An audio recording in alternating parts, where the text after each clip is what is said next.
Alhamdulillah. On va continuer les débats de pédagogie sur le thème la position du musulman face au fait non musulman. Nous allons avoir, Inch'Allah, après la lecture de quelques versets du Coran, une méditation coranique sur la sourate Maryam, verset 16 au verset 40. 40. Par notre imam Al-Assad. On va demander à Cheikh Ali une lecture du Coran. أعوذ بالله من الشيطان الرجيم. واذكر في الكتاب مريم إذ انتبذت من أهلها مكانا شرقيا فاتخذت من دونهم حجابا فأرسلنا إليها روحنا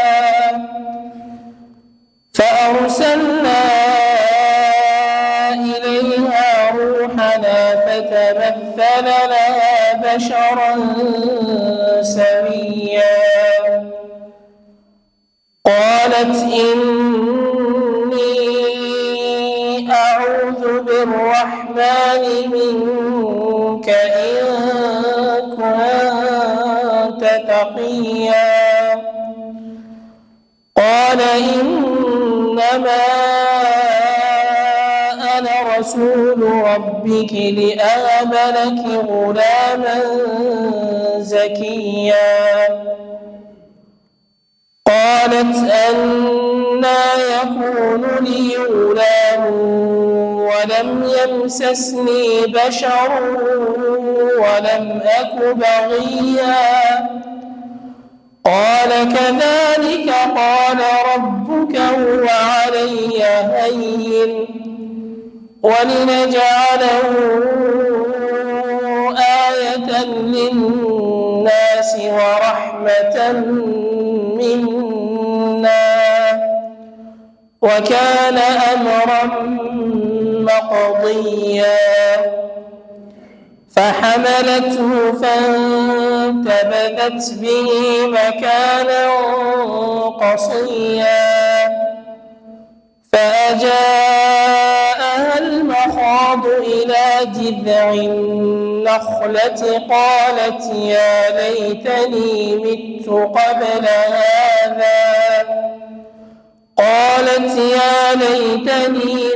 قبل هذا وكنت نسيا منسيا فناداها من تحتها ألا تحزني قد جعل ربك تحتك سريا وهزي إليك بجذع النخلة تساقط عليك رطبا جنيا فكلي واشربي وقري عينا فإما ترين من البشر أحدا فقولي إني نذرت للرحمن صوما فلن أكلم اليوم إنسيا فأتت به قومها تحمله قالوا يا مريم لقد جئت شيئا فريا يا أخت هارون ما كان أبوك امرأ سوء وما كانت أمك بغيا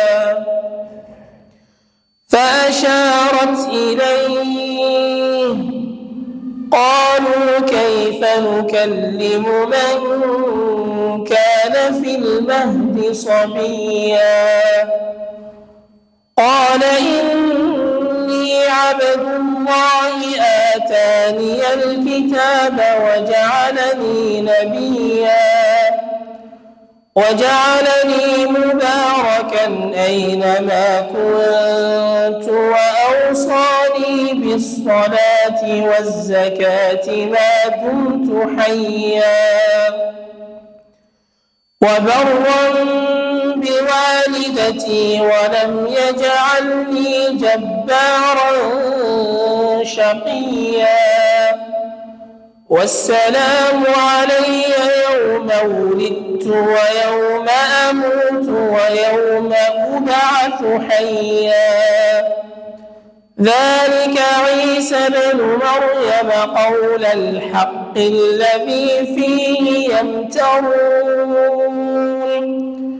ما كان لله أن يتخذ من ولد سبحانه إذا قضى أمرا فإنما يقول له كن فيكون وإن الله ربي وربكم فاعبدوه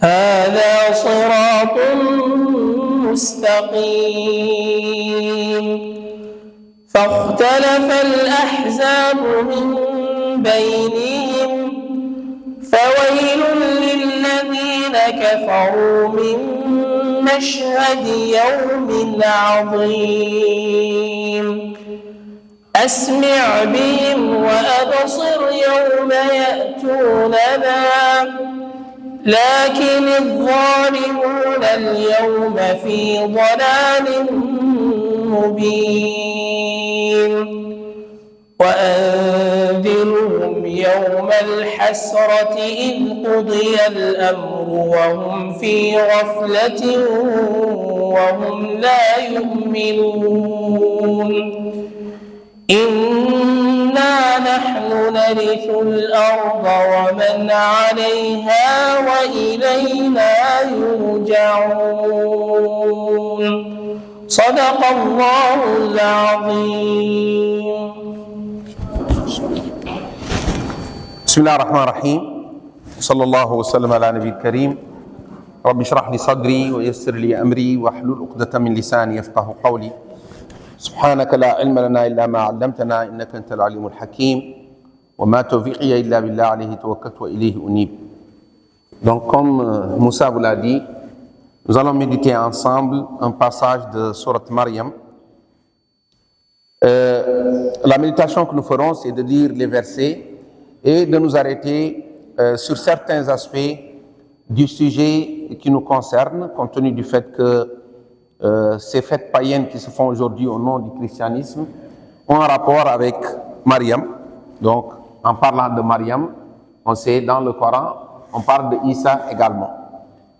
Et cette histoire dans Sourate Maryam nous introduit la naissance de Isa alayhi salam, donc pour nous édifier que sa naissance est une naissance miraculeuse et que ça n'a rien à voir avec ce que les gens fêtent aujourd'hui.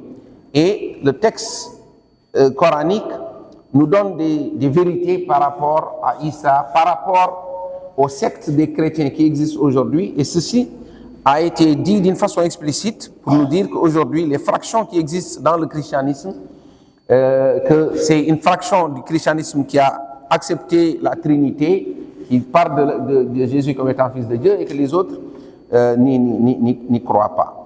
Et je me rappelle, j'ai une fois entendu le Cheikh Ahmed Didat, Allah yarahmou, dire qu'une fois il est venu rendre visite à un prêtre à Johannesburg, et dans la discussion, il a dit au prêtre, dis-moi sincèrement, il n'y a que toi et moi, il n'y a pas de caméra, il n'y a personne pour filmer, si tu devais donner la version de Isa à ton enfant, lui donnerait-il la version biblique ou la version coranique?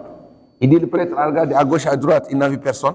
Il lui a dit sincèrement, la version coranique est la plus plausible. Un évêque, prêtre, mais il sait que si tu lis la vie d'Isa dans le Coran, c'est pas ambigu, c'est pas compliqué, c'est très clair.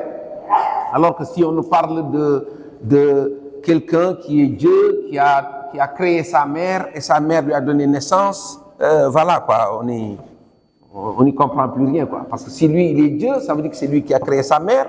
Donc il crée sa mère pour qu'elle le mette au monde. Bon, on n'y comprend plus rien. Un Dieu qui meurt 3 jours et après qui ressuscite, bon, s'il est mort 3 jours, c'est terminé quoi. Et then, nous allons lire le passage que vous venez d'entendre et nous arrêter à certains versets. Donc, rappelle aussi l'histoire de Marie, telle qu'il est fait mention dans le Coran, lorsqu'elle se retira à un endroit situé à l'est, loin de sa famille. Nous méditerons seulement ces passages parce qu'il y a 12 leçons que les savants ont synthétisées de cette histoire sur laquelle nous reviendrons, Inch'Allah. Et étendit un voile entre elle et les siens. Pendant le temps ancien, on voit ça à travers cette histoire, mais on le voit également à travers le prophète sallallahu alayhi wa sallam, que les gens qui nous ont précédés avaient pour habitude, une bonne habitude, quand les gens vivent dans un environnement païen, un environnement où il y a de la corruption, ils s'isolaient. Donc ce que Mariam a fait, c'est qu'elle s'est isolée de sa famille et elle a mis un voile entre elle et les gens. C'est alors que nous lui envoyâmes notre esprit, qui se présenta à elle sous la forme d'un homme accompli. Elle lui dit: je cherche refuge contre toi auprès du tout miséricordieux, si tant est que tu le craignes.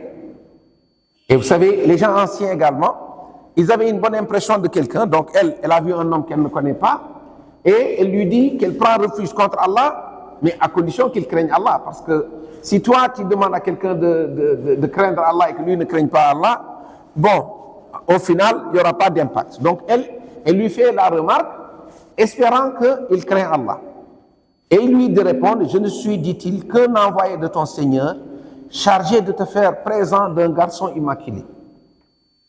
Comment s'étonna-t-elle? Pourrais-je avoir un enfant alors qu'aucun être humain ne m'a jamais touché et que je n'ai jamais été une femme de mœurs légères? Ici, on va s'arrêter à ce verset. Vous voyez, l'étonnement de Marie, c'est comment il peut avoir un enfant. Et vous allez voir la pudeur qu'il y a dans le Coran. Nous tous, on sait que le Coran, Allah subhanahu wa ta'ala, il parle à ses serviteurs, à ses esclaves. C'est-à-dire, tout ce qu'il dira, c'est ça la pudeur en réalité. Mais, vous allez voir, le terme utilisé, c'est toucher. Nous tous, on sait que toucher une femme, c'est pas toucher une femme qui va donner naissance à un enfant.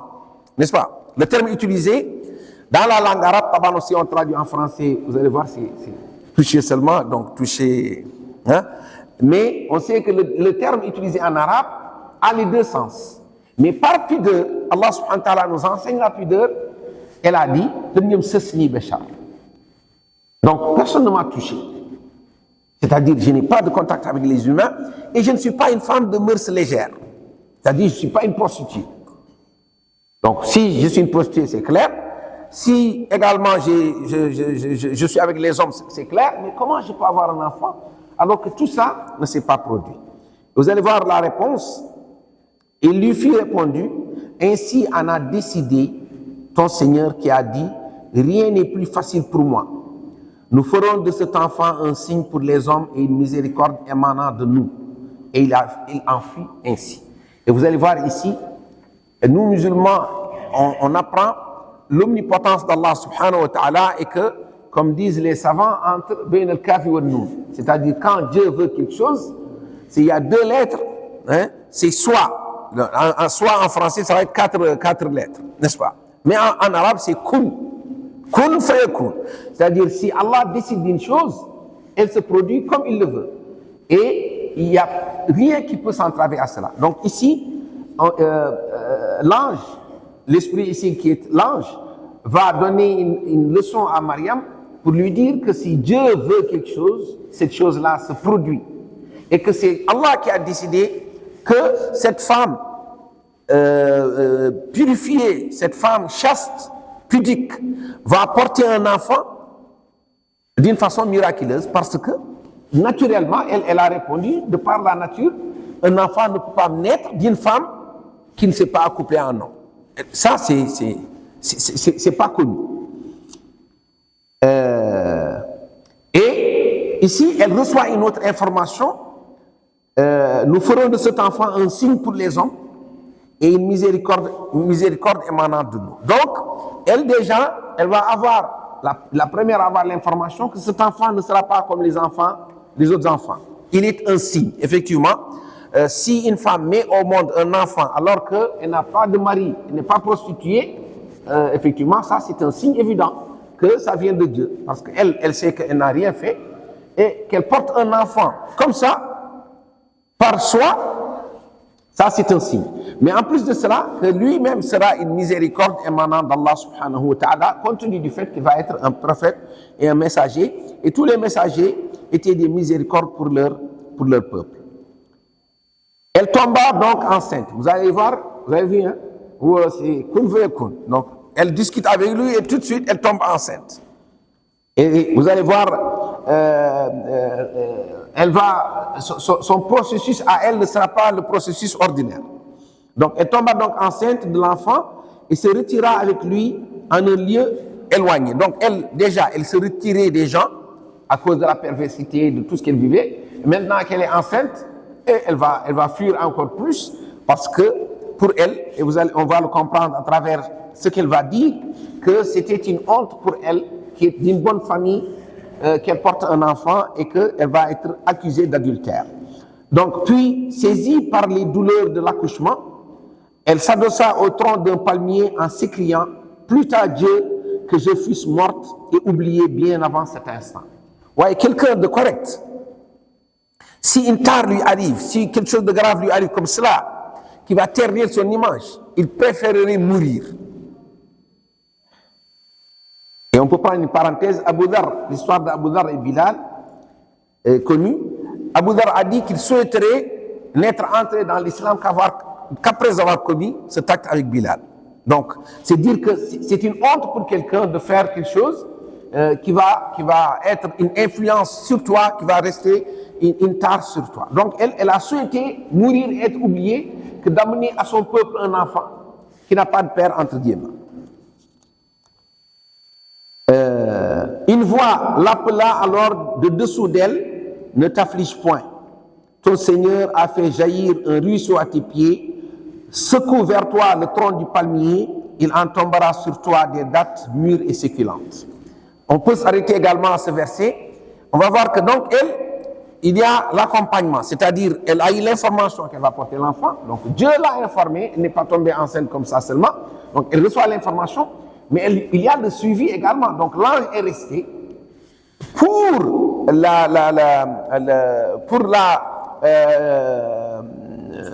la soutenir, pour l'accompagner,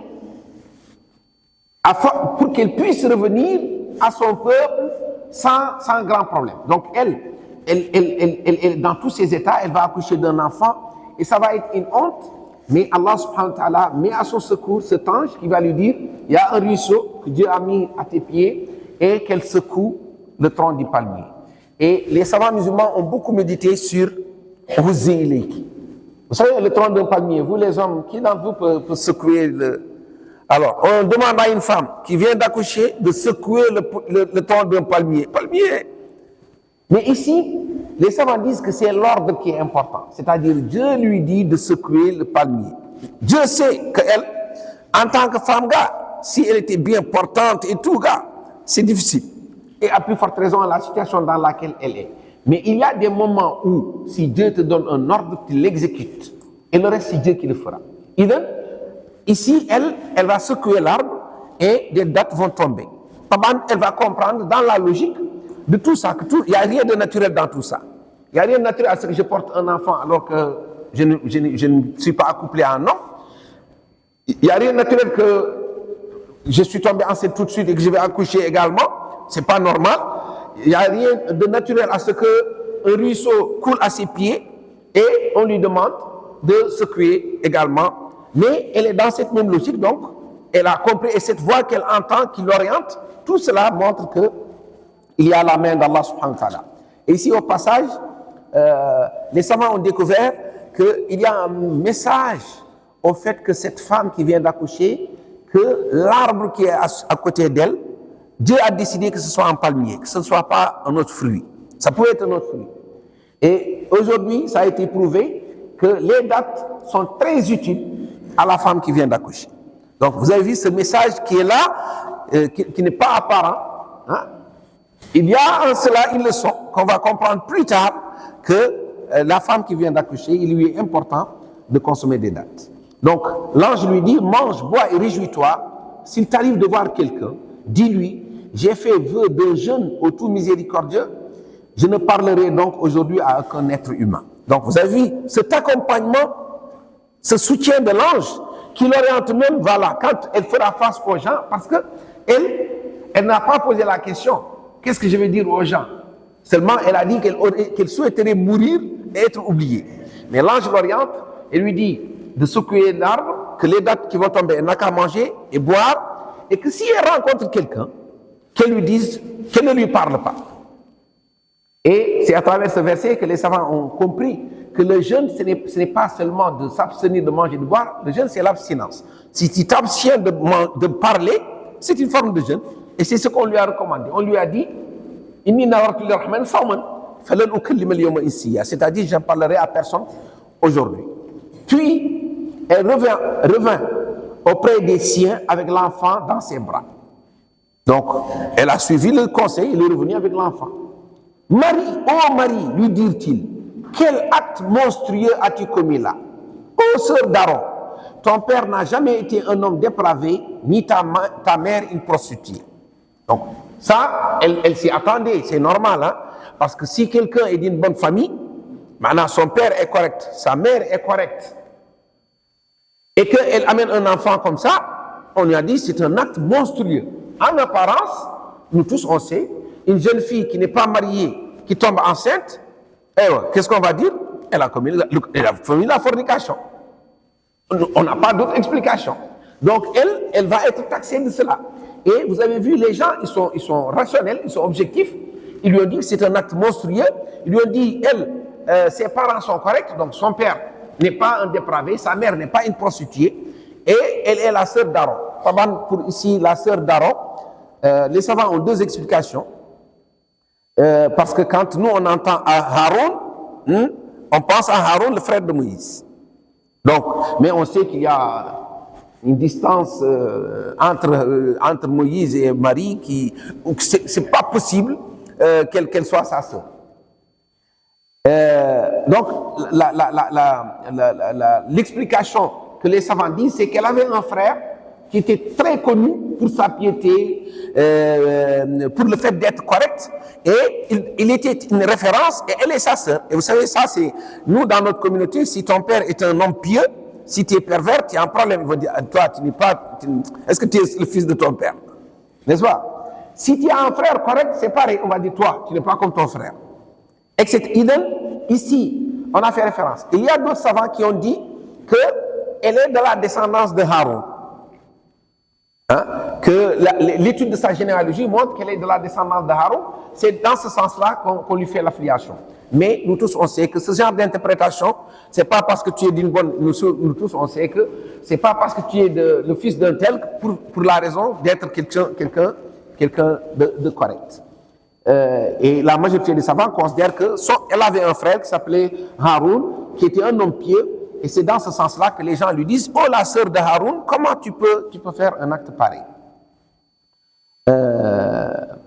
Alors, appliquant la recommandation que l'ange lui a donnée, Marie leur fit signe de s'adresser à l'enfant. Donc, elle a décidé de ne pas parler. Elle leur a dit « Parlez-lui ». Par le signe. Et ils ont compris. Est-il possible, s'étonnèrent-ils, de parler à un enfant encore au berceau? C'est normal, ils se sont étonnés qu'elle fasse signe à l'enfant. Ils lui ont dit, comment on peut parler à un enfant qui est au berceau? Mais ils vont être surpris. Je suis, dit l'enfant, un serviteur de Dieu. Il m'a donné l'écriture et a fait de moi un prophète. Il a fait de moi un être béni où que je sois. Il m'a ordonné de pratiquer la prière et la zakat ma vie durant. ainsi que d'être bon envers ma mère. Subhanallah. Les savants s'arrêtent ici. Quelqu'un qui a 2 parents, en principe, il les cite tous les 2. Mais compte tenu du fait que lui, il sait que sa naissance est une naissance miraculeuse, il n'a qu'une mère, lui, il n'a pas de père. Donc, il a dit, parce qu'en principe, quelqu'un de correct, de pied, il obéit à ses 2 parents. Il ne va pas choisir sa mère au détriment de son père. Mais compte tenu du fait que lui, il sait qu'il n'a pas de père biologique, eh bien, il a dit, donc, ainsi que d'être bon envers ma mère, et il n'a point fait de moi un être violent ni méchant. Que la paix soit sur moi le jour où je naquis, le jour où je mourrai et le jour où je serai ressuscité. Tel est en toute vérité Jésus, fils de Marie, qui fait encore l'objet de tant de querelles. Even, si on s'arrête à ce verset également, on va voir que c'est un miracle, hein, c'est l'un des rares miracles qu'un bébé au berceau parle. Vous savez, c'est déjà un argument décisif. Cette dame, qu'on sait correcte, d'une famille correcte, amène un enfant et on l'accuse de tous les maux. Elle dit, voilà, demandez à l'enfant et l'enfant parle. Le fait que cet enfant parle, ça tranche le débat. On sait que cet enfant qui parle dans le berceau, alors pas bien. C'est pas normal. Et cet argument-là, c'est-à-dire les gens qui ont vécu ces scènes, ont eu la croyance que ça, c'est un miracle divin. Et ces gens savent qu'il n'est pas le Fils de Dieu. Ces gens qui ont vécu ces scènes-là n'ont jamais dit qu'il est le Fils de Dieu parce qu'ils savent la chronologie par laquelle ce processus s'est produit et ils savent que Dieu est omnipotent, omniscient.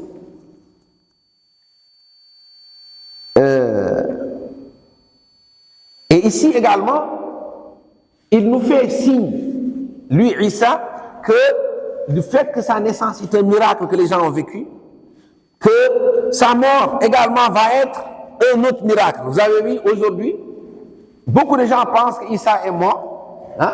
Eux, ils ont pensé qu'ils l'ont crucifié sur la croix. Mais nous, musulmans, on sait qu'il n'est pas mort. Et ceux d'entre eux qui sont sincères doutent.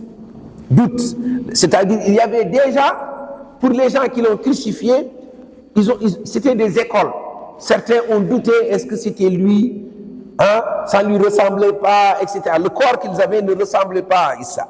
C'est-à-dire, ça lui ressemble, mais ce n'est pas lui. Certains d'entre eux étaient certains que ce n'était pas lui. Nous, musulmans, on est certains que ce n'était pas lui.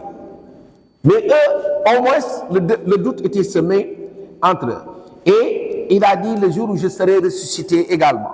Donc, nous, on sait que Issa va revenir. Et ceux d'entre eux qui sont sincères savent qu'il va revenir. Et nous tous, on sait qu'un Dieu n'a pas besoin d'un aller-retour pour faire des choses. S'il est Dieu, il est omnipotent. Donc, il décide des choses et les choses se font. Il n'a pas besoin, comme eux le croient, de se sacrifier pour qu'on purifie les gens de leurs péchés. Moi, c'est lui. Vous savez, pourquoi l'islam interdit qu'un roi soit menteur? Parce que c'est lui qui décide. Donc, il dit aux gens, faites, et c'est tout. Il donne un ordre. Il n'a pas besoin de mentir aux gens. Parce que c'est lui le chef. Donc, si toi, tu es Dieu également, Dieu, il décide ce qu'il veut. Mais comme ce n'est pas Dieu, si tu n'es pas Dieu, non, tu es obligé de chercher d'autres voies. Et les querelles qui ont été citées dans ce verset, c'est les querelles entre les chrétiens eux-mêmes. C'est-à-dire eux-mêmes. Hein, les gens qui l'ont tué, ils se sont querellés. Est-ce que celui qui a été crucifié, c'est lui ou c'est pas lui? C'est-à-dire, le doute était entre eux. Ensuite, Allah nous dit, il est inconcevable que Dieu se donne un fils. Vous savez ça, humainement, le fils d'un Dieu, c'est quoi? Je vous pose la question. C'est un Dieu. C'est un Dieu. Et vous savez, Dieu, il est immortel. Quand on lit aujourd'hui, Tahar vous le disiez tout à l'heure, mais j'ai aussi beaucoup posé la question, le Père Noël. Le Père Noël me rappelle quelqu'un, moi qui lisais les bandes dessinées, et j'ai maintenant la certitude que c'est lui. C'est-à-dire, le Père Noël que nous avons, c'est Thor, le fils de Zeus. C'est-à-dire, les chrétiens ont fait ce qu'on appelle en arabe talfiq. C'est-à-dire, ils ont donné des images où il vous a dit que tout ce qu'ils faisaient lors du 31, c'était des sacrifices. Maintenant, le 31, qu'est-ce qu'on fait? On fait des cadeaux, n'est-ce pas? Ils ont pris des choses fausses, ils ont bâti un mythe de ce qu'ils font aujourd'hui basé sur des mensonges. Zeus, Thor, dans la mythologie grecque, c'est le fils de Zeus. Et tout le monde, celui qui a lu, moi qui ai lu toutes les histoires de Thor, c'est qu'il est immortel, il a le pouvoir, c'est le dieu du tonnerre et je ne sais quoi, parce que son père est un dieu. Donc, si son père est un dieu, lui, il va être un dieu. Donc, eux, s'ils disent que Jésus est Dieu, voilà, fils de Dieu, quand il va être immortel. Oh, le fils de Dieu, il va avoir les mêmes qualités. C'est-à-dire, il va être un petit Dieu seulement. Il y a un grand Dieu, un petit Dieu. Mais il va être immortel comme son père. Ici, nous, islamiquement, on sait que s'il était Dieu, il n'aurait pas pu le crucifier ou le tuer, etc.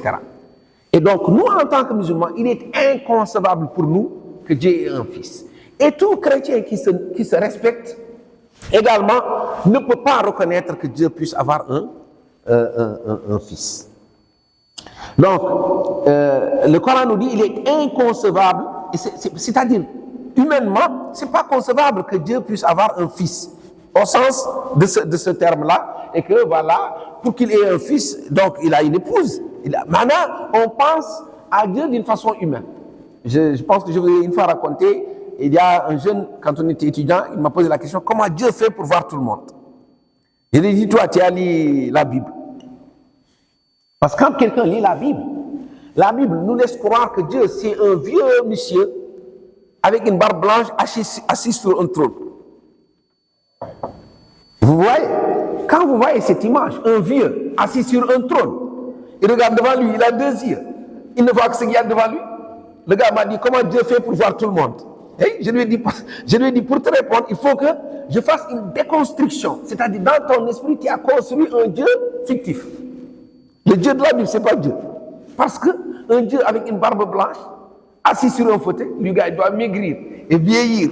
Parce qu'on lui a donné une forme humaine, ou à long terme, il va aussi prendre une forme humaine. Et après, les gars, ses yeux ne vont plus voir quelque chose. Tant que tu vois Dieu comme ça, voilà, tu vas t'imaginer que voilà, il peut avoir un fils, etc.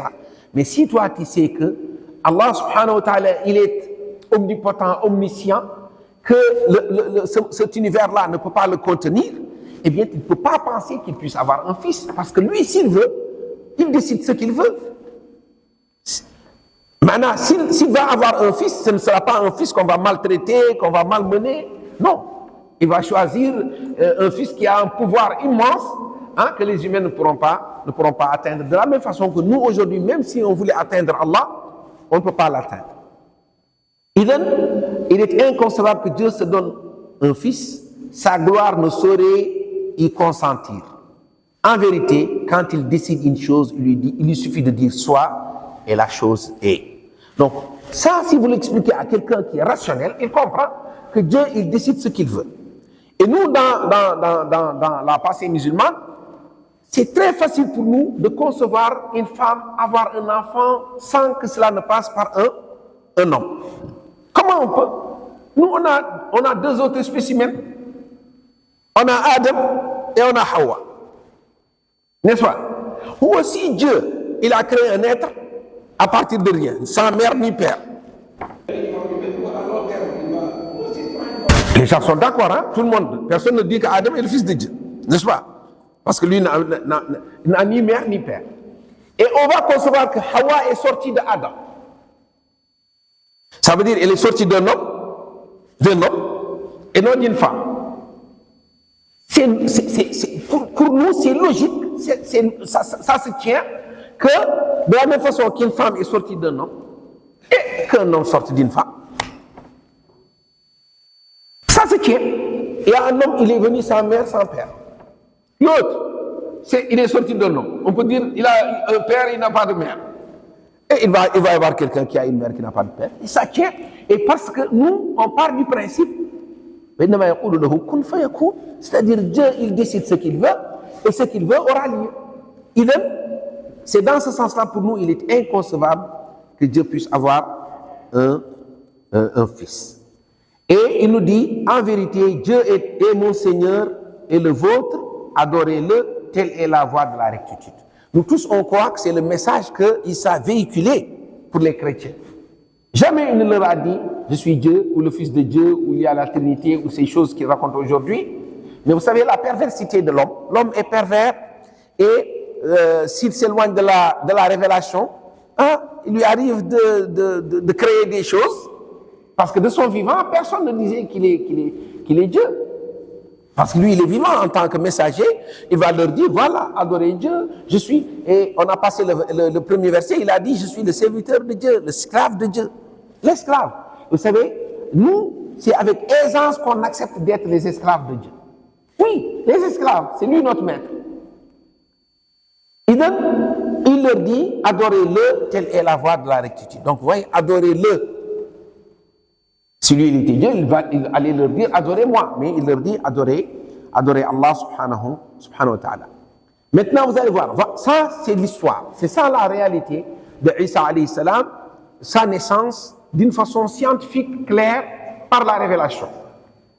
Par la suite, c'est le Coran qui nous dit qu'est-ce qui s'est passé ensuite. Par la suite, les factions divergèrent entre elles. Les factions du christianisme divergèrent entre elles. Et ça, je pense que nous tous, il suffit de nous cultiver un peu pour nous rendre compte que les chrétiens, vous avez vu les cadeaux de Noël. Saint Nicolas, celui qu'on a appelé Saint Nicolas là, c'est lui qui, pour convaincre les gens qui ne croient pas en la Trinité, qui ne croient pas au fait que Jésus est le Fils de Dieu, qui leur donnait des cadeaux. Les cadeaux qu'on donne à Noël maintenant là, c'est de là-bas ça vient. Donc ils ont pris l'image de Thor, avec de l'image de Nicolas qui va corrompre les gens pour qu'ils croient en ce. C'est lui qui croyait au fait que Jésus est le Fils de Dieu. Donc il corrompt les gens et ils en ont fait maintenant la fable de Noël, Père Noël, et que c'est les cadeaux, alors que nous on sait que c'est des sacrifices qui se faisaient, c'était basé sur le sang. Maintenant, nous tous on sait, pour vendre l'image de Noël acceptable, si on montrait le sang, les sacrifices, c'est pas vendable. Mais si on dit, voilà, bougie, souffler dedans, cadeau, bon, ça, les gens, vous avez vu, les musulmans, tous ces éléments-là, s'il vient le jour du jugement dernier, les choses vont être très claires. Et vous savez, Allah subhanahu wa ta'ala va demander à Isa devant les gens, Anta qulta linnasi ittakhiduni wa ummi ilahini min dunillah. Vous savez, cette question, Allah en connaît la réponse. N'est-ce pas? Allah en connaît la réponse. Mais c'est pour leur dire, voilà, vous qui dites que lui, on va lui demander lui, vous avez dit ce que vous avez dit. On va lui demander toi là. Toi et ta mère là, vous êtes des divinités. La réponse est très claire. Et vous allez voir Allah subhanahu wa ta'ala.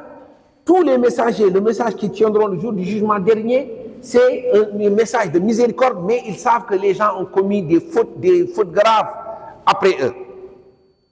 Issa dira qu'il était témoin d'eux tant qu'il était vivant. Après sa mort, il ne sait pas ce qui s'est passé. Et c'est après sa mort que toutes ces bêtises-là ont été répandues. Mais aujourd'hui, les injustes sont dans un égarement évident. Vous avez vu ça? C'est un compte rendu qu'Allah nous donne. Aujourd'hui, les gens sont dans un... Les gens qui pensent que Issa est le Fils de Dieu sont dans un égarement. Les gens qui pensent que c'est le Fils de Dieu sont dans un égarement. Les gens qui pensent à la Trinité sont dans un égarement. Donc Allah nous dit, mais aujourd'hui les injustes sont dans un égarement évident. Maintenant, ceux qui vivent aujourd'hui, ils sont dans un égarement évident. Et c'est pourquoi vous allez voir aujourd'hui, aller en Occident et vous allez voir où sont les chrétiens. Où les chrétiens, il n'y en a plus, il y a des païens, il n'y a plus de chrétiens. On a des chrétiens qui croient au fait que Issa est le serviteur de Dieu, qui croient en Dieu. Il y a une minorité. Une petite minorité. La masse est partie, elle ne croit plus en rien. Aujourd'hui, si les savants musulmans sont réticents vis-à-vis du fait qu'un musulman épouse Ahl al-Kitab, parce qu'ils disent Aïna Ahl al-Kitab. Aujourd'hui, où sont-ils? C'est-à-dire ceux qui croient en la vraie révélation qui a été faite à Issa. Ahmed Didat, Allah yarhamou, il disait, avec les prêtres avec lesquels il faisait les débats, il leur disait, vous me dites selon Jean, selon Luc, Matthieu et Marc. Il dit, si vous me dites ça c'est selon Jésus, je l'accepterai. Oui, parce que si quelqu'un écrit son livre et il dit que ça vient de Dieu, ça le Coran nous l'a dit. qu'il y a des gens qui vont écrire avec leurs mains des choses et l'attribuer à Dieu. C'est dire que ces gens-là sont dans un égarement évident. Ensuite, Allah subhanahu wa ta'ala nous dit, préviens-les du jour du regret quand on aura irrévocablement prononcé les arrêts alors qu'ils vivent encore dans l'insouciance et l'impiété. Donc ici, c'est le prophète sallallahu alayhi wa sallam qui doit avertir ces gens qui se disent chrétiens ou qui se disent juifs ou qui se disent des gens du livre, préviens-les du jour des regrets. Le jour des regrets, nous tous on sait c'est quel jour, n'est-ce pas? C'est le jour du jugement dernier. Les regrets, c'est que tu viennes, si tu viens le jour du jugement dernier, tu penses que Dieu a un fils. Toi, tu vas regretter tout ce que tu as, toute ta vie là. Parce que tu vas avoir un sérieux problème. Si tu viens, tu penses que Dieu a un fils, tu vas avoir un sérieux problème. Préviens-les. Quand on aura irrévocablement prononcé les arrêts alors qu'ils vivent encore dans l'insouciance et l'impiété. Vous avez vu, Allah a appelé ces gens des impies. Des impies.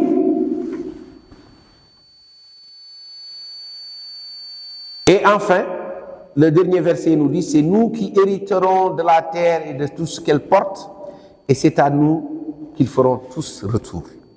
Ce verset est en train de nous dire qu'en réalité, nous tous, on va mourir, et Allah subhanahu wa ta'ala va hériter de la terre.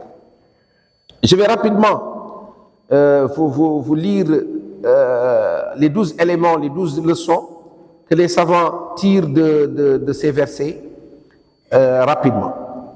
D'abord, ils disent que le mérite de la retraite spirituelle en période de corruption, que je vous ai dit tout à l'heure, l'exemple de Mariam, comme on sait également l'exemple du prophète sallallahu alayhi wa sallam.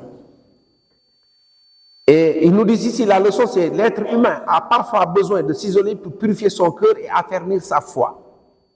Affermir sa foi. On a besoin quelquefois de nous isoler, de nous retirer pour cela. Deuxième élément, la pudeur et la chasteté sont les bases de la dignité. Et nous l'avons vu à travers Marie dans le récit. Troisième élément, la bonne opinion d'Allah dans les épreuves. Donc, malgré la douleur, la peur et l'accusation, le secours est venu d'où elle ne s'y attendait pas. Donc, elle, quand elle accouchait, elle avait peur, elle souhaitait même mourir, mais la bonne opinion qu'elle avait d'Allah subhanahu wa ta'ala, c'est cette bonne opinion qui a donné naissance au fait que l'ange vienne la secourir. Et les savants musulmans disent que nous, qu'est-ce qu'on tire comme leçon de ce qui est arrivé à Mariam? Ne désespère jamais quand les circonstances sont difficiles. Maintenant, dans des circonstances difficiles, ne désespère jamais du secours d'Allah subhanahu wa ta'ala. Les savants disent qu'on tire une leçon de ce récit. L'éducation des enfants commence avant leur naissance. Avant leur naissance. C'est-à-dire, la droiture des enfants est le fruit de la droiture des parents. Et vous avez vu, Marie, on lui a dit, toi tu es la sœur de Haroun, ton père est quelqu'un de correct, ta mère n'est pas une prostituée. Comment ça? Donc, tout ça est édifiant. Cinquième élément, l'éducation au silence et la maîtrise de la langue. Donc ici, les savants disent que le fait qu'elle ait dit, que l'ange lui conseille de ne pas parler, la leçon que nous on dit, on tire de cela, parfois le silence est une sagesse plus grande que la parole.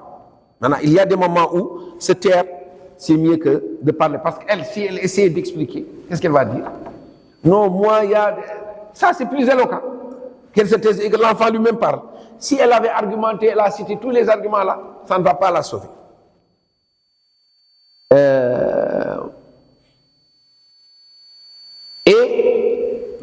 Les savants ont tiré également de l'histoire de Mariam, ne te défends pas toujours toi-même.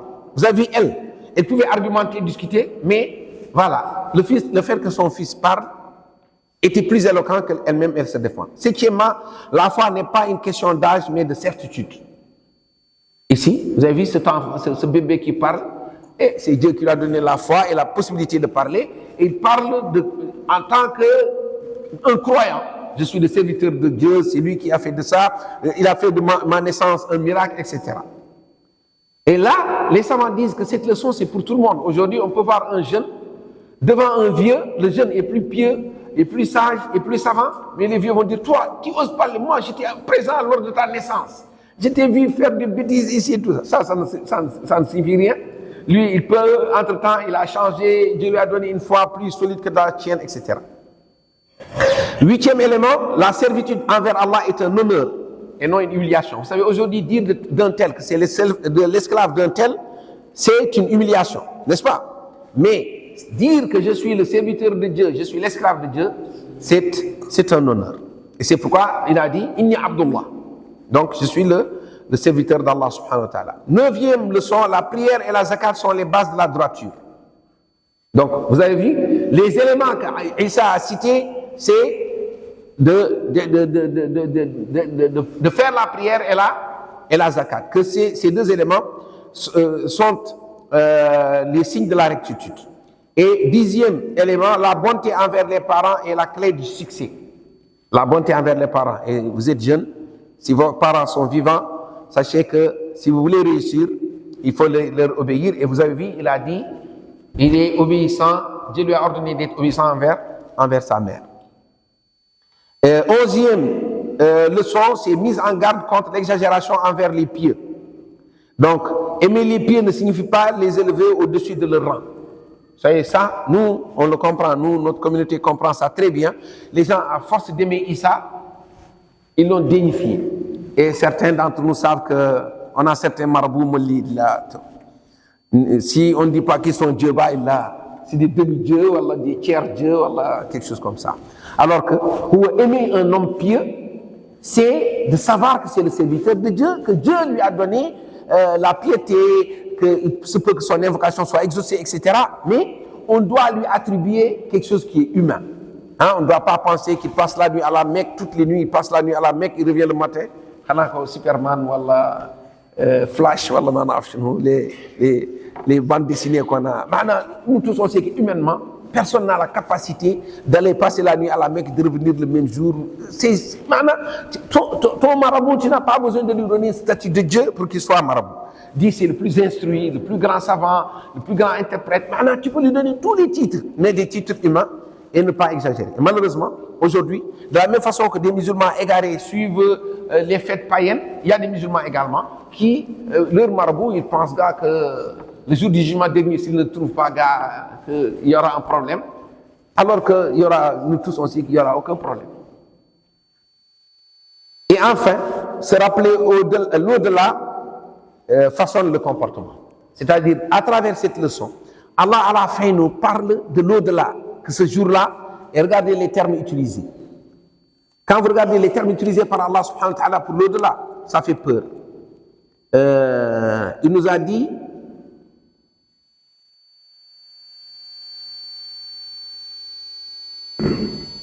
un jour terrifiant. Et c'est vrai. Le prophète nous a enseigné que tous les prophètes, ils disent Allahumma sallim sallim. C'est-à-dire, ils ont peur. Vous savez, quand les prophètes ont peur, nous les autres, là, Allah musta'an. Effectivement, le jour est terrifiant. Ce jour-là, il y a de quoi avoir peur. Quand on voit cela, c'est que se rappeler de la façon de le comportement. C'est-à-dire, nous, si on est conscient qu'on va mourir et qu'il y a un jugement, vous allez voir, notre comportement va changer. Si quelqu'un veut voler et il sait que le vol est haram et que s'il meurt en volant, que ça peut l'amener en enfer, il peut changer d'optique. C'est important pour le musulman de nous éduquer à penser couramment à la mort. Nous prions Allah subhanahu wa ta'ala d'être de ceux qui écoutent la parole et en retiennent l'essentiel. Maintenant, si on revient au sujet, je pense que la méditation coranique, c'était pour cadrer que nous, en tant que musulmans, notre croyance vis-à-vis d'Issa est très claire. Parce que le Coran en parle d'une façon explicite. Ce que Par vous a expliqué, c'est notre position, nous, en tant que musulmans, par rapport à ces fêtes. Et je pense qu'on peut résumer ce qu'il disait en des points simples. Ces fêtes ne sont pas nos fêtes. Maintenant, ce n'est pas permis islamiquement de fêter, compte tenu du fait que c'est une imitation de ces gens qui sont païens. Et le prophète nous a interdit, sallallahu alayhi wa sallam, de les imiter dans ça. Et le hadith qu'il vous a cité, que le prophète, quand il est venu à Médine, il a trouvé que les gens de Médine avaient deux fêtes. Il leur a dit, Dieu vous a remplacé par des fêtes meilleures, c'est de dire que nous, musulmans, on a des fêtes spécifiques, les autres fêtes ne nous concernent pas. Maintenant, il y a notre relation avec l'année et notre relation avec les non-musulmans. Nous, en tant que musulmans, moi, quand je suis parti ces jours-ci en Europe, l'une des conférences que j'ai faites à Paris et à Bruxelles, c'était sur le hadith que vous connaissez tous. Mais moi, c'est une inspiration. Hein. Quand je suis arrivé là-bas, les gens me demandent de faire un exposé. Le hadith « Ittaqillah haythuma kunt » pour moi était le plus pertinent. Joyeux Noël, je vais lui dire bonne année. C'est à toi en tant que musulman de savoir comment répondre, comment parler. Par rapport à l'année, nous, on n'a aucun problème avec l'année solaire. Grégorien, on n'a aucun problème avec. C'est-à-dire aujourd'hui, on est contraint même, parce qu'aujourd'hui, si toi, tu as une société, quand est-ce que tu vas faire tes comptes? Les inventaires là, vous faites les inventaires quand? Tout le monde fait les inventaires en décembre. On n'a pas de problème avec décembre. Nous, on a un problème avec fêter. C'est ça le problème. Mais que nous, on compte les jours, qu'on sache que nous sommes le 26 décembre, ça, on n'a aucun problème. Faire notre inventaire, on n'a aucun problème. Et je pense que Tahar l'a dit également, nous, on a un problème avec... Non, ce n'est pas l'imitation, on a un problème avec le culte. Quelque chose qui est une adoration. Et ce que beaucoup de musulmans ignorent, c'est que les fêtes, ça fait partie du culte. C'est tout. Les gens ne savent pas que la fête est un culte. Si tu sais que c'est un culte, toi, le comme dit, le comme on dit, pas de le comme dit, le comme. Ça, c'est dit. Maintenant, si nous, on prend les téléphones de l'Occident ou la technologie, même les bons comportements, l'islam ne nous empêche pas de prendre de leurs bons comportements.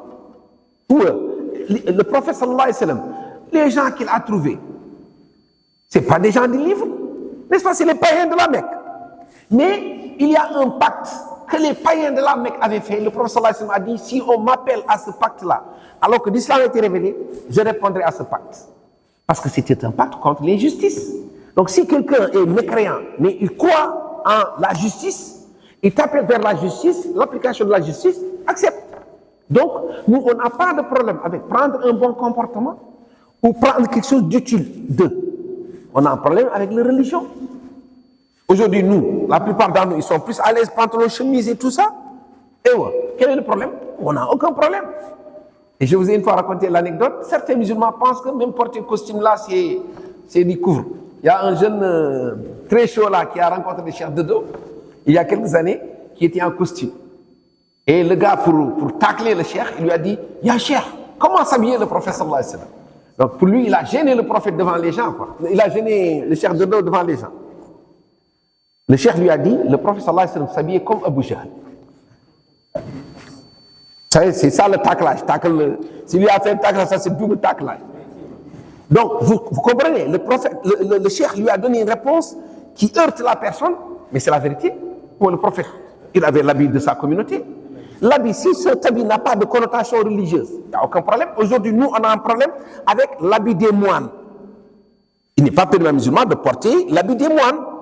Mais tu portes jaguette ou un costume, nous, quel habit on a nous? Al-Muhim, c'est dire que l'habit n'a pas de problème. Nous, il y a plein de choses avec lesquelles on n'a pas, mais on a un problème avec notre foi, notre attachement à notre islam. Nous, il ne nous est pas permis de prendre de n'importe quelle sorte de choses qui a un rapport avec un culte. Comme Tahar vous l'a dit, souffler la bougie. On peut dire qu'il n'y a pas de problème, mais fais un vœu. Ça veut dire que ce n'est plus souffler une bougie. Maintenant, ces choses-là, nous, on a tolérance zéro. C'est-à-dire tout ce qui concerne le culte, tolérance zéro. Wallahu a'lam.